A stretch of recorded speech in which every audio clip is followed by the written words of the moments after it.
اب حدیث پاک میں آتا ہے وہ سانپ اس کے پیچھے پیچھے بھاگے گا، یطلبو، اس کا پیچھا کرے گا، اور یفر من، یہ اس سے بھاگے گا، آخر کار وہ سانپ اس کو پکڑنے میں کامیاب ہو جائے گا. ثم اخذه بلحزمتيه ای بشدقيه، آخر کار وہ سانپ اس کو اس کے جبڑوں سے پکڑ لے گا اور دونوں طرف سے اس کو یوں کھینچے گا اور اس کا منہ کھول کر یوں کہے گا انا مالکا انا کنزکا، میں تیرا مال ہوں، میں تیرا خزانہ ہوں، دنیا میں تو نے خزانہ بنائے رکھا، مجھ پہ سام بن کے بیٹھا رہا، زکات تک ادا نہ کی، اللہ کا حق نہ دیا، اپنا فرض ادا نہ کیا. پھر نبی الحمدللہ نحمده ونستعینه ونستغفره ونعوذ باللہ من شرور انفسنا ومن سیئات اعمالنا، من يهده الله فلا مضل له ومن يضلل فلا هادي له، وأشهد أن لا إله إلا الله وحده لا شريك له، وأشهد أن محمدا عبده ورسوله. أما بعد فإن خير الحديث كتاب الله، وخير الهدي هدي محمد صلى الله عليه وسلم، وشر الأمور محدثاتها، وكل محدثة بدعة، وكل بدعة ضلالة، وكل ضلالة في النار. يا أيها الذين آمنوا اتقوا الله حق تقاته ولا تموتن إلا وأنتم مسلمون. يا أيها الناس اتقوا ربكم الذي خلقكم من نفس واحدة وخلق منها زوجها وبث منهما رجالا كثيرا ونساء، واتقوا الله الذي تساءلون به والأرحام، إن الله كان عليكم رقيبا. يا أيها الذين آمنوا اتقوا الله وقولوا قولا سديدا يصلح لكم أعمالكم ويغفر لكم ذنوبكم، ومن يطع الله ورسوله فقد فاز فوزا عظيما. أما بعد فأعوذ بالله من الشيطان الرجيم.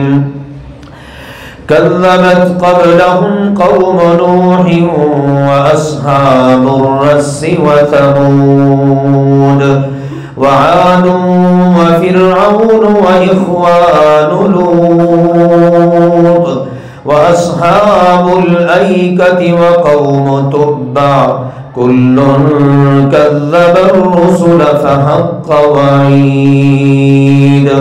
أفعينا بالخلق الأول بل هم في لبس من خلق جديد.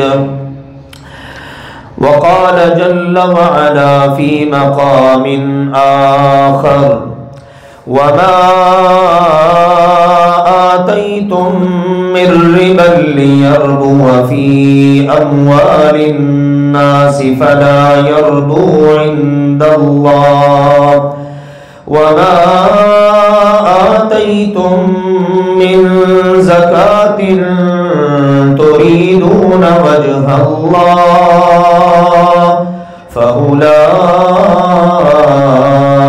هم المضعفون۔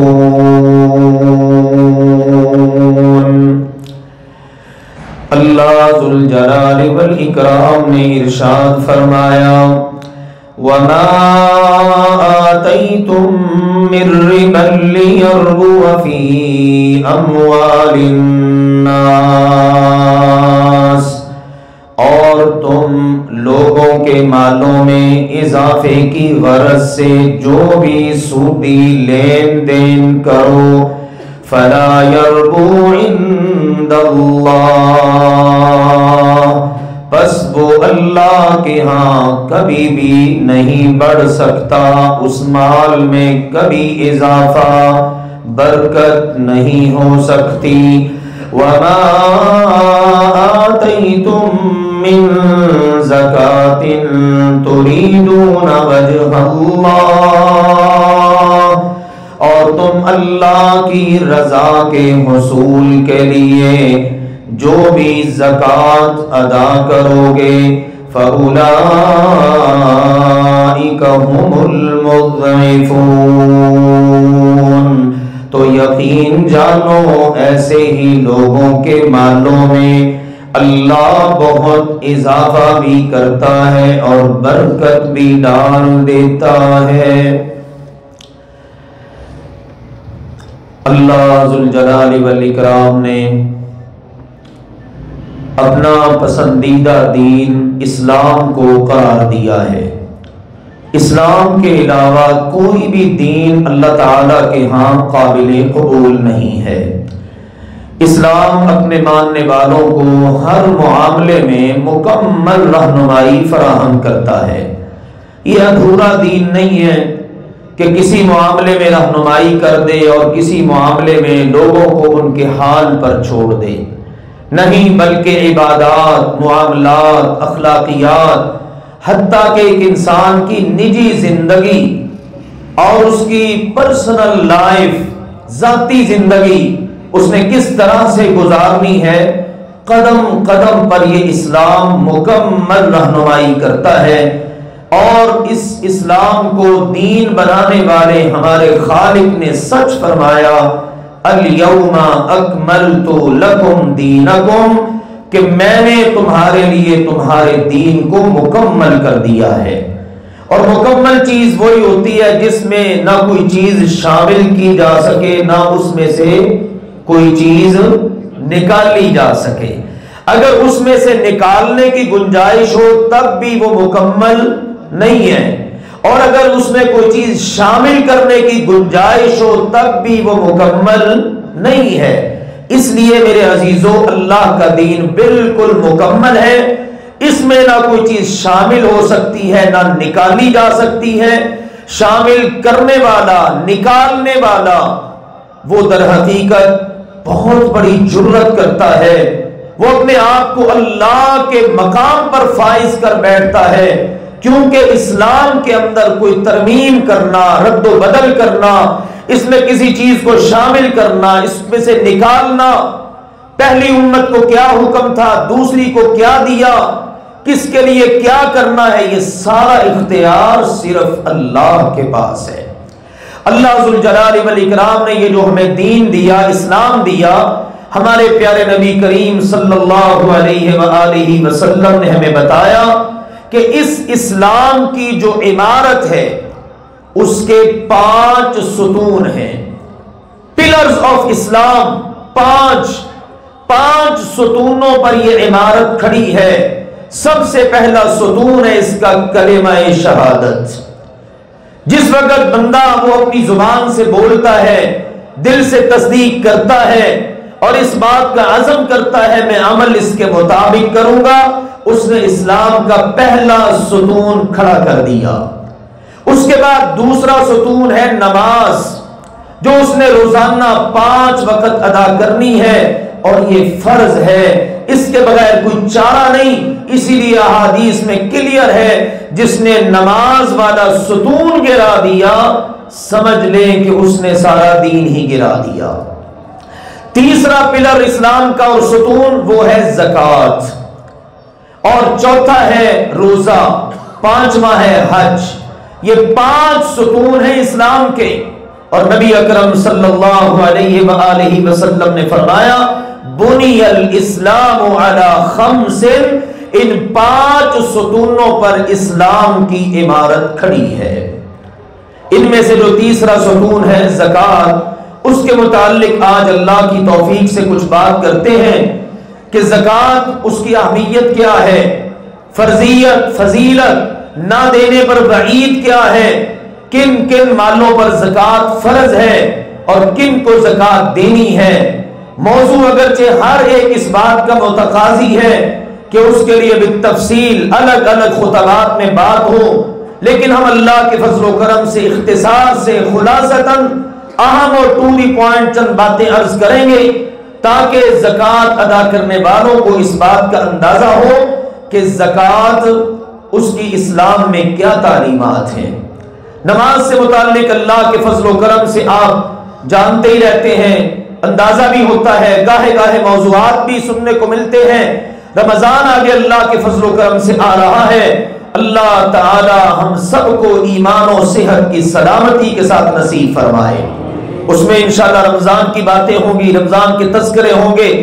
آئیے آج زکوٰۃ کے متعلق کچھ جانیے۔ زکوٰۃ اس کی اہمیت یہ ہے، یہ اسلام کا تیسرا اہم ستون ہے، اور جو بندہ اس پر عمل کرتا ہے وہ مسلم برادری کا فرد ہے، اور اگر کوئی اس پر عمل نہ کرے وہ مسلم برادری کا فرد نہیں۔ فارم فل کر دیا ہم تو زکوٰۃ کو مانتے نہیں ہیں، یا کہہ دیا میرا مال تو نصاب کو پہنچتا نہیں حالانکہ پہنچتا ہو۔ اللہ کے نبی صلی اللہ علیہ وسلم نے بہت ساری باتیں ضمن میں ارشاد فرمائیں۔ ایک تو وہ شخص ہے نا جو زکوٰۃ کو مانتا نہیں ہے، یا مانتا تو ہے لیکن ادا نہیں کرتا، اور اگر ادا نہیں کرتا، اگر اس سے ڈیمانڈ کی جائے، تقاضا کیا جائے تو لڑ پڑتا ہے۔ ایسا شخص اس قابل ہے کہ اگر اسلامی ریاست ہے تو اس کے خلاف جنگ کرے، لڑائی کرے، اس کو سزا دے۔ قرآن کہتا ہے کلیئرلی، اللہ تعالیٰ نے فرمایا فَإِن تَابُوا وَأَقَامُوا الصَّلَاةَ وَآتَوُا الزَّكَاةَ فَإِخْوَانُكُمْ فِي الدِّينِ، اگر یہ لوگ سچی توبہ کر لیں کفر سے، شرک سے، اسلام کے علاوہ دیگر ادیان کو چھوڑ کر اسلام میں آ جائیں اور آ کر نماز کے پابند بنے اور زکوٰۃ ادا کریں تو یہ دین میں تمہارے بھائی ہے، اور اگر نہ ادا کریں زکوٰۃ، نہ پڑھیں نماز، تو دین میں تمہارے بھائی نہیں ہے۔ اللہ کے نبی صلی اللہ علیہ وسلم نے فرمایا امرت ان اقاتل الناس حتى يشهدوا ان لا اله الا الله وان محمد رسول الله ويقيموا الصلاه ويؤتوا الزكاه فاذا فعلوا ذلك عصموا مني دماءهم واموالهم الا بحق الاسلام، مجھے حکم ہے کہ میں لوگوں سے لڑتا رہوں، قتال کروں، جنگ کروں جب تک کہ وہ کلمہ شہادت کا اقرار نہ کریں، کلمہ شہادت پڑھ لیں، اس کے بعد پھر نماز قائم کریں، زکوٰۃ ادا کریں۔ جب یہ 3 کام وہ کر لے تو وہ اپنی جانیں بھی مجھ سے بچا لیں گے، اپنے مال بھی بچا لیں گے، پھر ان کا حساب اللہ کے ذمے ہے، پھر میں ان کو کچھ نہیں کہوں گا، میری تلوار ان پر نہیں چلے گی، میری فوجیں اس پر نہیں چڑھیں گی، میں اس کے خلاف لڑوں گا نہیں۔ 3 کام، کلمہ شہادت کا اقرار، نماز کی پابندی، زکوٰۃ کی ادائیگی، اس حدیث میں کلیئر کر دیا گیا جو زکوٰۃ کا منکر ہے یا زکوٰۃ ادا نہیں کرتا، مانگی جائے تو لڑتا ہے، یہ واجب القتل ہے، اس کے خلاف لڑائی ہوگی۔ اسلامی ریاست ہو تو وہ اپنی ذمہ داریاں ادا کرے گی، اور اگر کوئی بخیلی سے نہ دے، بخل کرتے ہوئے ادا نہ کرے، تو رسول اکرم صلی اللہ علیہ وآلہ وسلم نے فرمایا ہم اس کا حساب کر کے اس سے زکات بھی لے لیں گے اور اس کا آدھا مال بھی لے لیں گے، اور یہ میرے رب کے فیصلوں میں سے ایک فیصلہ ہے۔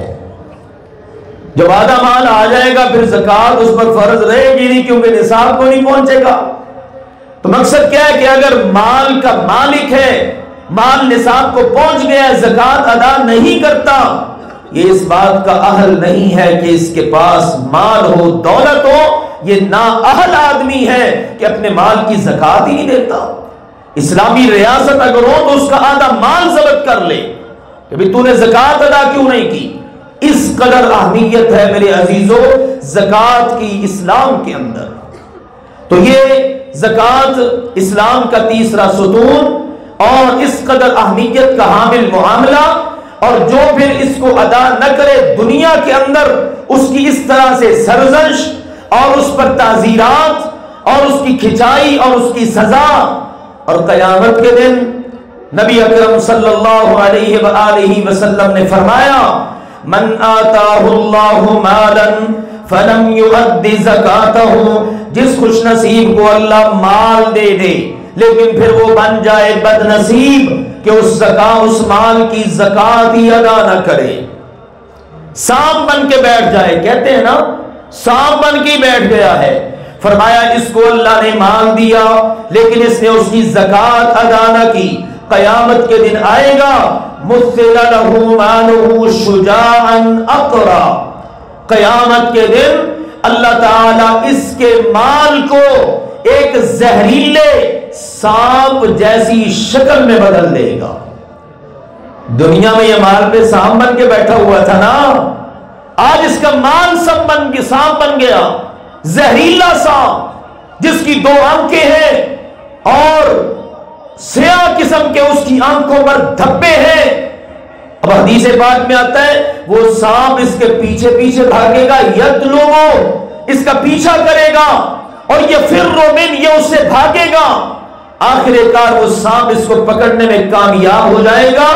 ثم اخذه بلحظمتیہ ای بشدقیہ، آخر کار وہ سانپ اس کو اس کے جبڑوں سے پکڑ لے گا اور دونوں طرف سے اس کو یوں کھینچے گا اور اس کا منہ کھول کر یوں کہے گا انا مالکا انا کنزکا، میں تیرا مال ہوں، میں تیرا خزانہ ہوں، دنیا میں تو نے خزانہ بنائے رکھا، مجھ پہ سانپ بن کے بیٹھا رہا، زکات تک ادا نہ کی، اللہ کا حق نہ دیا، اپنا فرض ادا نہ کیا۔ پھر نبی اکرم صلی اللہ علیہ وسلم نے فرمایا اگر چاہتے ہو تو پھر قرآن کی آیت بھی پڑھ لو، وَلَا يَحْسَبَنَّ الَّذِينَ يَبْخَلُونَ بِمَا آتَاهُمُ اللَّهُ مِنْ فَضْلِهِ هُوَ خَيْرٌ لَهُمْ بَلْ هُوَ شَرٌّ لَهُمْ سَيُطَوَّقُونَ مَا بَخِلُوا بِهِ يَوْمَ الْقِيَامَةِ، فرمایا جو لوگ اپنے مالوں میں بخیلی کریں اور اتنے بخیل بن جائیں کہ زکات بھی ادا نہ کریں تو وہ نہ سمجھیں یہ بڑا ہمارے حق میں بہتر ہے، لو جی زکات بھی نہیں دیتے اور اتنا مال بڑھ رہا ہے، زکات بھی نہیں دی اتنے مال میں اضافہ ہو گیا، فرمایا اس کو بہتر نہ سمجھیں، یہ ان کے حق میں برا ہے۔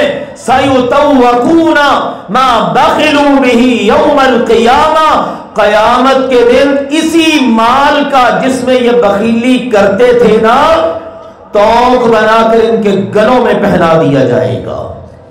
اس لیے میرے عزیزوں زکات کی ادائیگی میں سستی نہیں، بخیلی نہیں، کوتاہی نہیں، اپنے اس فرض کی ادائیگی میں بالکل سستی نہ کریں۔ اللہ کے نبی صلی اللہ علیہ وسلم نے وعدہ دیا ہے مجھے اور آپ کو، فرمایا ما نقصت صدقۃ من مال، تم اپنے مال میں سے صدقہ دو، زکات دو، اور نبوی گارنٹی لے لو اللہ اس مال میں کمی آنے ہی نہیں دے گا۔ اور یہ جو آیت میں نے پڑھی شروع میں سورۃ الروم کی، جتنے مرضی سودی کاروبار کر لو، یہاں سے بھی اتنے فیصد انٹرسٹ ملتا ہے، یہاں سے بھی اتنی شرح سود کی ہے، اسٹیٹ بینک نے یہ پالیسی بنا دی ہے، یہ فلاں مسئلہ ہے، لالچ ہے نا، یہ بینکوں نے یہ آفر دی ہے، جتنے مرضی کاروبار کر لو سودی، اللہ کا وعدہ ہے فلا یربو عند اللہ، اللہ اس سودی مال کو بڑھنے ہی نہیں دے گا۔ اللہ جی ہم تو بڑھانا چاہتے ہیں، کیا کریں؟ فرمایا وما آتیتم من زکات تریدون وجہ اللہ، تم اللہ کی رضا کے لیے اپنے مال کی زکات ادا کرتے رہو، اللہ سے وعدہ لے لو، ضمانت لے لو، فَأُولَئِكَ هُمُ الْمُضْعِفُونَ، اللہ ایسے لوگوں کے مالوں کو کئی گنا بڑھا چڑھا دے گا۔ یہ ہے ہمارے رب کا وعدہ۔ زکات ادا کرنے سے مال پاک ہو جاتا ہے، اس میں برکت پیدا ہو جاتی ہے، صفائی طہارت نصیب ہو جاتی ہے، مال میں اضافہ ہو جاتا ہے۔ ٹیکسوں سے یہ فوائد حاصل نہیں ہوتے، سودی کاروباروں سے یہ فوائد حاصل نہیں ہوتے۔ اس لیے میرے عزیزوں، اس بات کو مد نظر رکھتے ہوئے زکات کی ادائیگی ہر صاحب نصاب کو کرنی چاہیے۔ اس کے بعد قرآن پاک یہ بھی بتاتا ہے جو لوگ خزانہ اکٹھا کرتے چلے جائیں، زکات ادا ہی نہ کریں، مال بڑھا رہے ہیں، سونا چاندی ہے ان کے پاس، والذین یکنزون الذهب والفضة ولا ينفقونها في سبيل الله فبشرهم بعذاب أليم يوم يهمى عليها في نار جهنم فتكوى بها جباههم وجنوبهم وظهورهم هذا ما كنزتم لأنفسكم فذوقوا ما كنتم تكنزون۔ جن لوگوں نے خزانے اکٹھے کر لیے، بینک میں بیلنس بڑھا لیا، زکات ادا ہی نہ کی، مال کو خرچ نہ کیا، اللہ کا حق نہ نکالا، مال گندے کا گندا رکھا، پلید کا پلید رکھا، قیامت کا دن ہوگا یہ بھی آ جائیں گے، ان کا سارا مال بھی آئے گا، اس مال کو جہنم کی آگ میں تپا کر گرم کر کے پھر ان کے پہلوؤں کو، ان کی کمروں کو، ان کی پیشانیوں کو دھاگا جائے گا اور کہا جائے گا جناب ھذا ما کنزتم، یہ تھا تمہارا خزانہ، یہ تم چھوڑ کے آئے تھے پیچھے، یہ تم نے دنیا میں کمائیاں کی تھی۔ اس لیے یہ ساری تنبیہات ہم مسلمانوں کے لیے ہیں، ہمیں وارننگ ہے، ہمیں اللہ نے مال دیا ہے، ہم اس کا حق اللہ سبحانہ و تعالی کی طرف سے عائد ہونے والے فریضہ زکات کی شکل میں ضرور نکالیں۔ اور پھر یہ دیکھیے اتنی آسانی ہے اس کے اندر، کبھی یہ نہیں ہوتا مہنگائی بڑھ گئی ہے چلو زکات کی شرح بڑھ جائے، ایسا نہیں ہوتا۔ چلو اب یہ مسئلہ بن گیا ہے جس طرح سود کی شرح بڑھتی رہتی ہے، اللہ کی طرف سے مقرر کردہ اس فریضہ اس کی شرح کبھی نہیں بڑھتی، 2.5% 40واں حصہ مقرر کر دیا گیا۔ وہ بھی کیا ہے؟ اپنی ضروریات پوری کر لو، اپنے سارے معاملات دیکھ لو، جو بچ جائے سیونگ ہو جائے، سال گزر جائے آپ اس مال کے مالک ہیں، نصاب کو پہنچ گیا مال، اب آپ اس کی زکات ادا کر دیں۔ مثلا 100 روپے آپ کے پاس ہے نا، 2.5 روپے آپ نے زکات نکالنی ہے، باقی کتنے بچ گئے؟ 97 روپے 50 پیسے، اس کے آپ مالک ہیں۔ کیا بنتی ہے ریشو میرے عزیزوں، ذرا غور کریں، یعنی 100 روپے میں سے 97.5 روپے اب بھی آپ کے ہیں، صرف 2.5 روپیہ وہ اللہ سبحانہ و تعالیٰ کے لیے زکات کا دینا ہے۔ تو جن اموال کی زکات دینی ہے ان میں جانور آ جاتے ہیں، اونٹ، بکریاں، گائے، لیکن اس کے لیے شرط یہ ہے کہ ان کا اکثر و بیشتر سال بھر پورا یا سال کا اکثر حصہ وہ جنگلات میں، پہاڑوں کے اندر، کھلے میدانوں کے اندر چرنے پر ان کی افزائش ہوتی ہو یا ان کا گزارا ہوتا ہو۔ مالک نے ان کو وہاں چھوڑ رکھا ہے، وہ وہیں پر چرتے ہیں، وہیں پر کھاتے پیتے ہیں، وہیں پر رہتے ہیں۔ اب یہ شرط پوری ہو جائے، اور دوسرا یہ ہے کہ وہ نصاب کو پہنچ جائیں۔ اونٹوں کا نصاب الگ ہے اور گائیوں کا الگ ہے، بھینسوں کو اسی پر قیاس کیا جائے گا، بکریوں کا نصاب الگ ہے، بھیڑ وغیرہ کو اسی پر قیاس کیا جائے گا۔ مال نصاب کو پہنچ گیا جانوروں کی شکل میں، اور ان کا سال بھر یا سال کا اکثر حصہ اس کی گزر اوقات جنگلات کے اندر، صحرائی میدانوں کے اندر، پہاڑوں کے اندر یعنی چرنے پر ہوتی ہے، تو اس کی آپ نے زکات ادا کرنی ہے۔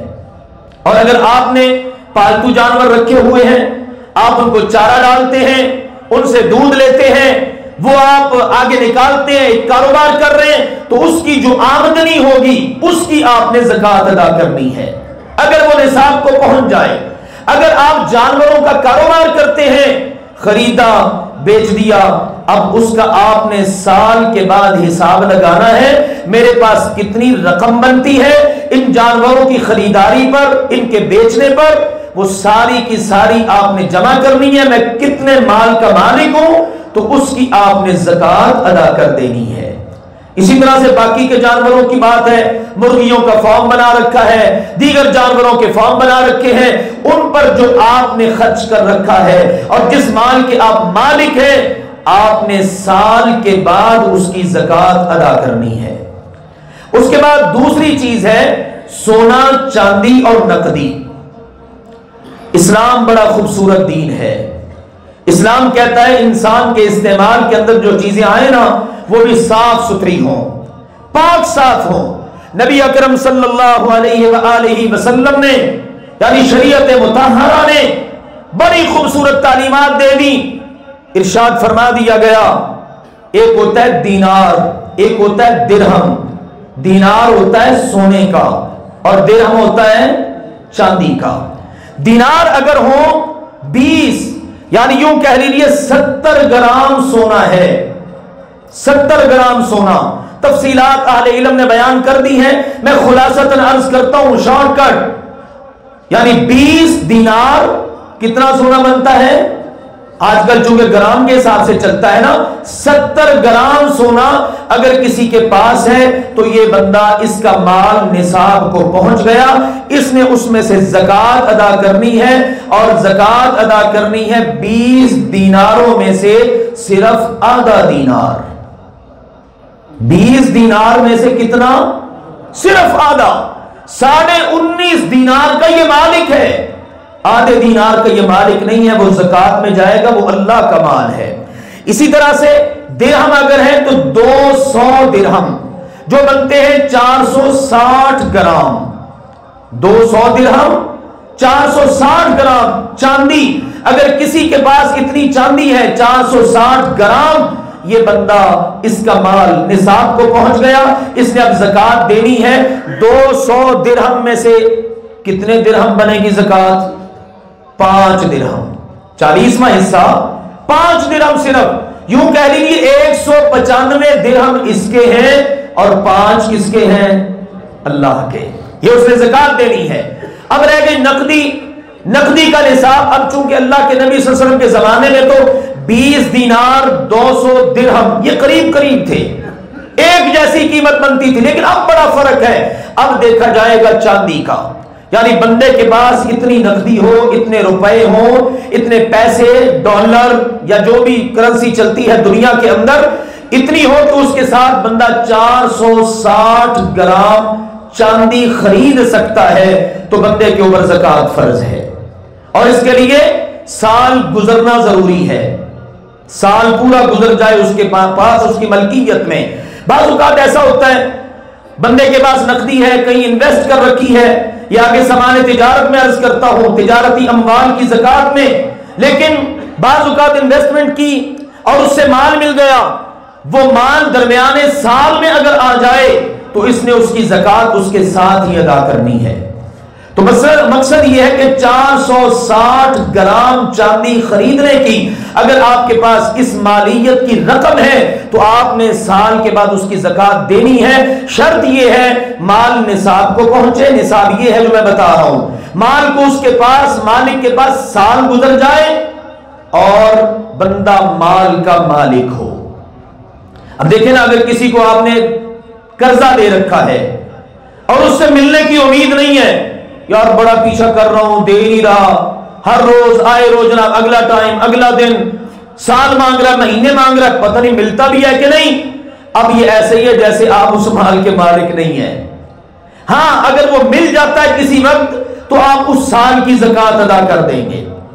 ایک مال وہ ہوتا ہے جس کے ملنے کی توقع ہے کہ واپس ہو جائے گا، یار اس کو قرضہ دیا تھا، یہ بندہ اچھا ہے، قرض واپس کر دیتا ہے، اس کے ملنے کی توقع ہے، اس کے چونکہ آپ مالک ہیں اس لیے آپ نے اس کی زکات ادا کرنی ہے۔ ایک بندہ قرض دینے والا، ایک ہے لینے والا۔ لینے والا اس قرض کی مالیت یا مال کا مالک نہیں ہوتا، جس نے دیا ہوتا ہے نا وہ مالک ہوتا ہے۔ تو جس نے قرض دیا ہے وہ اپنے قرض کا بھی حساب رکھے گا۔ اسی لیے آپ نے نقدی کے اندر اگر کسی کو قرض دیا ہوا ہے، ملنے کی توقع ہے، وہ شامل کر لیں۔ کسی کا قرض دینا ہے وہ باہر نکال دیں کیونکہ اس کا مالک نہیں، باقی سارے مال کا حساب لگائیں۔ اگر یہ مال نصاب کو پہنچ جاتا ہے تو آپ نے اس کی زکات ادا کرنی ہے۔ اس کے بعد میرے عزیزو سامان تجارت آ جاتا ہے۔ اگر تو آپ پلاٹس لیتے ہیں اپنی ذاتی رہائش کے لیے، ذاتی استعمال کی جو چیزیں ہوتی ہیں، گاڑیاں ہیں، فرنیچر ہے، ذاتی استعمال میں ان پر زکات نہیں ہے، لیکن آپ کاروبار کرتے ہیں، پلاٹ خریدا، آگے بیچ دیا، اب آپ نے سال کے بعد اس کا حساب کرنا ہے، جتنی مالیت بنتی ہے اس سب کی زکات دینی ہے۔ دکان آپ نے لی ہوئی ہے، دکان میں آپ نے مشینری رکھی ہے، گودام میں سامان پڑا ہے، دیگر چیزیں ہیں، ان سب سے جو آپ کو پروفٹ آ رہا ہے، آپ اس سے کمائی کر رہے ہیں، سال بعد آپ نے اس کا حساب لگانا ہے۔ اس میں سے اپنے اخراجات نکال کر سارے کے سارے معاملات اس میں سے مائنس کر کے جو بچ جائے، باقی جو بچت ہے اس کی آپ نے زکات ادا کرنی ہے۔ اب دیکھیے بندہ کاروبار کر رہا ہے، پچھلے سال رمضان میں زکات دے دی تھی، 6 مہینے 7 مہینے گزرے، وہ جو انویسٹمنٹ کی ہوئی تھی، دکان پر مال لگایا ہوا تھا، اللہ نے اسی کی بدولت مزید مال دے دیا، اس کو بھی آپ اس بار زکات ادا کرتے وقت اس مال میں شامل کر لیں گے۔ پچھلے سال مثلا میرے پاس 2 لاکھ تھا، ایک مثال ہے، لو جی میں نے انویسٹمنٹ کی 50,000 اور مل گیا، ابھی اس کو سال تو گزرا نہیں، لیکن وہ 50,000 اس 2 لاکھ کی وجہ سے اللہ نے دیا ہے، وہ بنیاد بنا۔ اب آپ اس سال 2.5 لاکھ روپے کی زکات ادا کریں گے۔ تو یوں اپنے سامان تجارت کا جو مال ہے اس کا آپ حساب کتاب کریں گے اور حساب کتاب کر کے آپ اس کی زکات نکالیں گے۔ تو جانور، چاندی، سونا اور نقدی اور سامان تجارت۔ چوتھی چیز ہے زمین، ٹھیکے پر دی ہوئی ہے، کاشت کرتے ہیں، ٹھیکے پر دی ہے، جو ٹھیکہ آتا ہے اگر وہ نصاب کو پہنچے تو ٹھیک، نہ پہنچے باقی نقدی اگر ہے، باقی سامان ہے، اس کے ساتھ شامل کر کے آپ اس کی زکات ادا کریں گے۔ مثال ہے سونا نصاب کو نہیں پہنچتا، چاندی نصاب کو نہیں پہنچتی اور نقدی نہیں پہنچتی۔ اب آپ یہ نہیں کریں گے کہ سب کو اکٹھا کر لیں، سونے کا نصاب الگ ہے، چاندی کا نصاب الگ ہے اور نقدی کا، ان دونوں میں سے جس کی قیمت کم ہے آج کے حساب سے ہم نے اس کو ذکر کر دیا، آپ اس کی مناسبت سے زکات نکالیں گے۔ ٹھیکہ آتا ہے آپ اس کو شامل کریں گے نقدی کے ساتھ، میرے پاس پہلے نقدی اتنی ہے، ٹھیکہ آیا مل کر اتنا بن گیا مال، اب یہ سارا نصاب کو پہنچ گیا، اس کی زکات ادا کر دیں۔ اگر کسی نے ٹھیکے پر زمین لی ہوئی ہے اور وہ کاشت کرتا ہے، اس کی زکات وہ بندہ ادا کرے گا جس نے کاشتکاری کی ہے اور وہ کر رہا ہے، کیونکہ اس وقت اس کی حیثیت چونکہ اس نے ٹھیکے پر لی ہوئی ہے، مالک کی سی حیثیت ہے، وہاں پر وہی کاشت کرتا ہے، کام کاج کرتا ہے، اس کی زکات ادا کرنا اس کی ذمہ داری ہے۔ اور اللہ ذوالجلال والاکرام نے اپنے پیارے نبی کریم صلی اللہ علیہ وسلم کے ذریعے اس معاملے میں بھی ہمیں مکمل رہنمائی فراہم کر دی۔ بارانی زمین ہے، چشموں سے سیراب ہوتی ہے، خود کار انداز کے اندر، تو اس میں سے زکات ادا کرنی ہے 10واں حصہ۔ اور اگر خود محنت کرنی پڑتی ہے، ٹیوب ویل لگایا ہے، جانور کے ذریعے پانی دیا جاتا ہے، محنت کرنی پڑتی ہے، تو اس میں سے زکات ادا کرنی ہے جس کو عشر کہا جاتا ہے، 20واں حصہ۔ تو یہ 4 مین اموال ہیں جن میں سے آپ کے اوپر زکات اللہ تعالی کی طرف سے فرض اور واجب ہے۔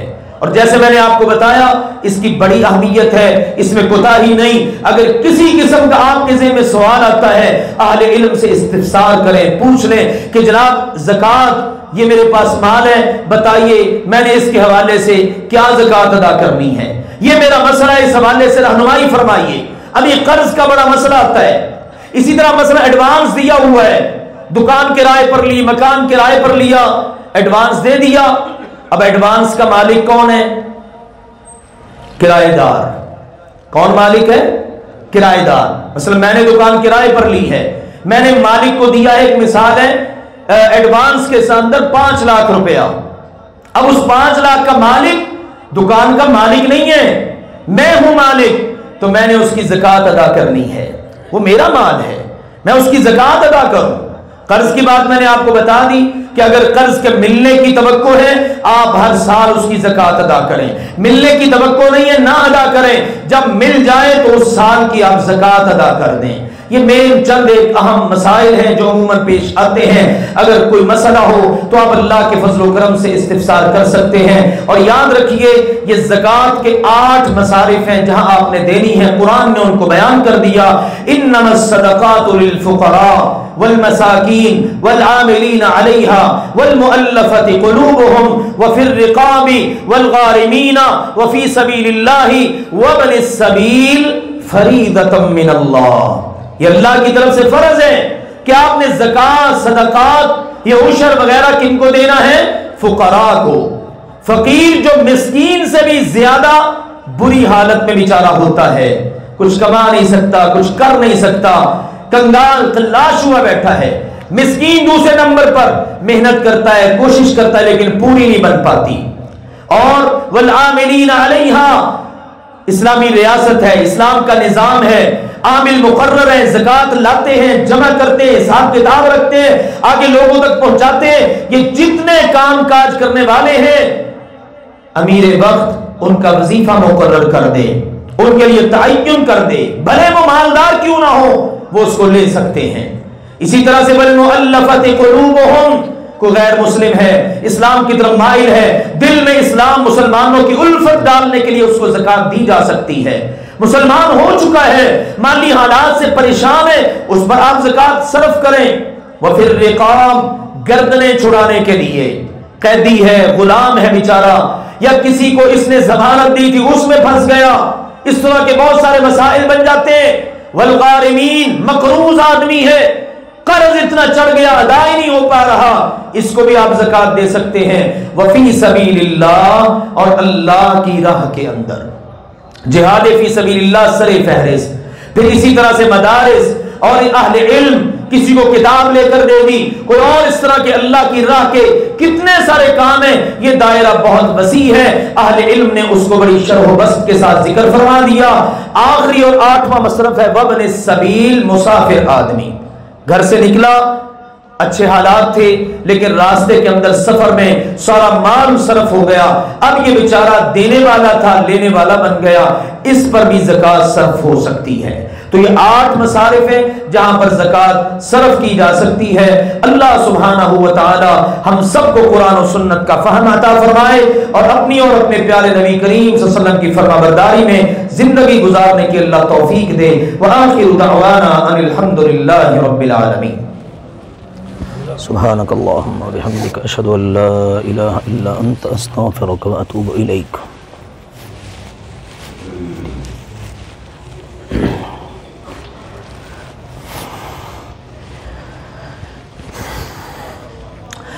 الحمد لله نحمده ونستعينه ونستغفره ونعوذ بالله من شرور أنفسنا ومن سيئات أعمالنا من يهده الله فلا مضل له ومن يضلل فلا هادي له وأشهد أن لا إله إلا الله وحده لا شريك له وأشهد أن محمدا عبده ورسوله أما بعد. عزیز بھائیوں اور محترم بزرگوں, اللہ کے فضل و کرم سے رمضان المبارک کی آمد ہے. اللہ سبحانہ و تعالی ہم سب کو یہ عظیم موقع ہم سب کے نصیب میں فرمائے اور اس سے بھرپور فائدہ اٹھانے کی اللہ توفیق عطا فرمائے. اس کے لیے قبل از وقت ہی ہمیں پلاننگ کرنی چاہیے, توجہ کرنی چاہیے کہ یہ سال کے بعد آنے والا اللہ کا مہمان جو ہمارے لیے بہت ساری آفرز لے کر آ رہا ہے اور اس کا ایک ایک لمحہ انتہائی قیمتی ہے. اجر و ثواب اللہ تعالیٰ کئی گنا بڑھا دیتا ہے. یہ سیزن اس بات کا نہیں ہے کہ ہم سال بھر کی دنیا کی کمائی اس میں کریں, یہ سیزن اس لیے ہے کہ ہم اس میں زندگی بھر کی بلکہ آخرت بھر کی کمائی اس میں کر لیں.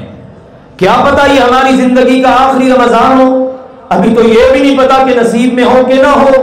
بہرحال عزم یہ رکھنا ہے کہ ہم نے اس کے اندر اللہ کے فضل و کرم سے بھرپور محنت کرنی ہے. دن کا روزہ، رات کا قیام، قرآن کی تلاوت، نفل نوافل، دعا، مناجات، اذکار، دیگر جتنے مواقع ملے، بدنی عبادات، زبانی عبادات، مالی عبادات، نبی اکرم صلی اللہ علیہ وسلم ہر ایک چیز میں آگے سے آگے بڑھتے. حالانکہ آپ اللہ تعالیٰ نے آپ کو سب کچھ ہی معاف کر رکھا تھا اور ہم تو ہیں ہی گناہگار. تو آؤ میرے عزیزوں اس بات کا اہتمام کریں، رمضان المبارک کا بھرپور استقبال کریں، اللہ کے فضل و کرم سے نیکیوں کا عزم کریں، اللہ سے دعائیں التجائیں کریں، اللہ ہم سب کے نصیب میں کرے اور سارے رمضان کو بھرپور انداز کے اندر گزارنے کی انشاءاللہ تعالیٰ پوری کوشش کریں. نماز با جماعت کا اہتمام ہو، نفل نوافل کا اہتمام ہو، قرآن کی تلاوت کا اہتمام ہو. بعض ائمہ ایسے تھے جو دیگر وظائف روک دیتے اور بس اب قرآن ہی پڑھے جا رہے ہیں، ہر وقت قرآن کی تلاوت میں مگن ہیں. تو یہ قرآن اور روزہ رمضان ان کا آپس میں بڑا گہرا تعلق ہے. اور پھر یہ ہمارے لیے بڑی خوشخبری کی نوید بھی ہے. نبی اکرم صلی اللہ علیہ وسلم کے صحابی تھے طلحہ بن عبید اللہ رضی اللہ عنہ، کہتے ہیں 2 بندے آئے بڑے دور دراز سے، اسلام قبول کر لیا. ایک بندہ بڑی محنت کرتا، بڑی تگودو کرتا، اور کچھ ہی عرصے کے بعد وہ ایک جہاد میں شریک ہوا اور شہید ہو گیا. دوسرا جو آدمی تھا نا وہ تھوڑا سا ڈھیلا تھا، فرائض کا اہتمام کرتا، دیگر نیکیوں کا کرتا، لیکن اس طرح کی محنت نہیں کرتا تھا جس طرح وہ کرتا تھا. سال کے بعد یہ دوست اس کا وہ بھی فوت ہو گیا. کہتے ہیں مجھے خواب آیا، میں کیا دیکھ رہا ہوں کہ جنت کے دروازے پر ہوں، جنت میں سے ایک بندہ نکلتا ہے اور وہ جو بعد میں فوت ہونے والا ہے نا اس کو کہتا ہے آجا تیرے لیے دروازہ کھل گیا. اس کے بعد دوبارہ بند ہوا دروازہ، کچھ دیر کے بعد وہ آیا پھر دروازہ کھولا. وہ جو شہید ہوا تھا نا سال پہلے، اب اس کو کہتا ہے آجا تو بھی آجا، تیرے لیے بھی حکم مل گیا ہے. کہتے ہیں میں جب اٹھا خواب کا منظر مجھے حیران کر دیا. اس نے شہادت کے اتنے فضائل اور اتنی باتیں، اور یہ کیا بنا؟ لوگوں سے بات میں نے کرنا شروع کر دی، یار رات مجھے یہ خواب آیا ہے. وہ بات چلتے چلتے اللہ کے نبی صلی اللہ علیہ وسلم کے پاس پہنچ گئی. تو آپ نے پوچھا ہاں بھائی من ای شیء تعجبون، او میرے صحابہ کس بات کا تعجب کرتے ہو؟ کہ اللہ کے نبی جی تعجب اس بات کا ہے ایک بندہ سال پہلے شہید ہو چکا ہے، دوسرا بندہ سال بعد طبی موت فوت ہوا، اور یہ طبی موت فوت ہونے والا سال بعد شہید سے پہلے جنت میں جا رہا ہے. آپ علیہ الصلوۃ والسلام نے پوچھا، سوال کیا، آپ نے فرمایا الیس قد مکث بعدہ سنۃ، میرے صحابہ تم خود ہی بتا رہے ہو نا 1 سال وہ اس کے بعد زندہ رہا. جی جی بالکل ایسا تو ہے. فرمایا مجھے یہ بتاؤ، ادرک رمضان فصام، اس نے رمضان پایا، اس کے روزے رکھے نا، اس نے رمضان سال میں پایا اور اس کے روزے رکھے نا، وصلی کذا وکذا، اور نمازیں بھی پڑھتا رہا نا. ہاں اللہ کے نبی جی یہ تو ہے سال میں اس نے روزے بھی رکھے، رمضان آیا روزے رکھے، نماز کا بھی پابند تھا. تو فرمایا سنو پھر میرے صحابہ، فما بینہما ابعد مما بین السماء والارض، وہ جنت میں داخل ہونا تو وہ پہلے ہو گیا نا، اللہ نے جو جنت میں درجہ دیا ہے نا ان درجوں میں ان دونوں کا اتنا فاصلہ ہے جتنا زمین سے آسمان کا فاصلہ ہے. یہ ہے رمضان میرے عزیزوں. کہیں اس کی راتیں خراب نہ ہوں، دکانوں سے فرصت نہ ملے، ہم نکل ہی نہ سکیں. کوئی بات نہیں پڑھ لیں گے تراویح، کوئی بات نہیں جی روزہ نہیں رکھا جاتا باقی سب کام ہو جاتے ہیں، کیونکہ سگریٹ نوشی کی عادت ہے، روزہ رکھنا بڑا مشکل ہے. کیسے کیسے ہمارے بہانے ہیں. روزے رکھیے، ایک روزہ اتنا قیمتی ہے کہ بندے کو جہنم کی آگ سے 500 سال دور کر دیتا ہے. رات کو آپ نے گھنٹہ 1.5 گھنٹہ 2 گھنٹے لگ جائیں گے میکسیمم، چلو تراویح پڑھیں، امام کے ساتھ فارغ ہو کر جائیں، ساری رات عبادت کا اجر کمائیں، اور پھر اللہ کے نبی کی طرف سے ضمانتیں اور گارنٹیاں اس جیسی ضمانت کو مل ہی نہیں سکتی. ایمانداری سے سوچئے، ہم سے پہلے جتنے کاروباری لوگ تھے بڑا کاروبار کیا، بڑا کچھ انہوں نے بنایا، کیا لے گئے ساتھ؟ پلاٹ گئے ساتھ، کوئی بینک بیلنس گیا ہو، کوئی وہاں پر رپورٹ بن رہی ہو، فرشتے بنا رہے ہو، یہ پیچھے اتنے بلاٹ چھوڑ کے آیا فلاں فلاں سوسائٹی میں، اس کا کاروبار بڑا چلتا تھا، جب اس نے شروع کیا لاکھوں میں تھا، کروڑوں میں چھوڑ کے آیا ہے، چلو اس کو معاف کر دو، ہو سکتا ہے ایسا؟ وہاں پر یہ نیکیاں کام آنے والی ہیں۔ اس لیے میں آپ سب کی بارگاہ کے اندر، آپ کی خدمت کے اندر میں گزارش کروں گا میرے عزیزوں، بڑے اصرار کے ساتھ اپنے آپ کے لیے، آپ سب کے لیے، کہ ہم اس قیمتی موقع کو ضائع نہ جانے دیں اور اس میں بھرپور دینی اخروی فائدہ اٹھائیں۔ دیکھو میرے عزیزوں، جو نصیب ہے نا رزق کا، ہم اسی کے لیے مارے مارے پھرتے ہیں نا، یار ادھر سے بھی آ جائے، ادھر سے بھی آ جائے، یہاں سے۔ اللہ کے نبی نے بتا دیا جو آپ کے نصیب کا رزق ہے نا، جب تک آپ کو مل نہیں جائے گا آپ کو موت نہیں آ سکتی۔ یار ہمارا ایسا ایمان ہو پھر بھی ہم سستی کا مظاہرہ کریں۔ عبادت کی ذمہ داری نہیں اللہ نے لی کہ تم نے جب تک اپنے نصیب کی عبادت نہیں کر لینی تمہیں دنیا سے نہیں جانا، اس میں کہا نہیں، محنت کرو، فاستبقوا الخیرات، کوشش کرو، دوڑو، بھاگو۔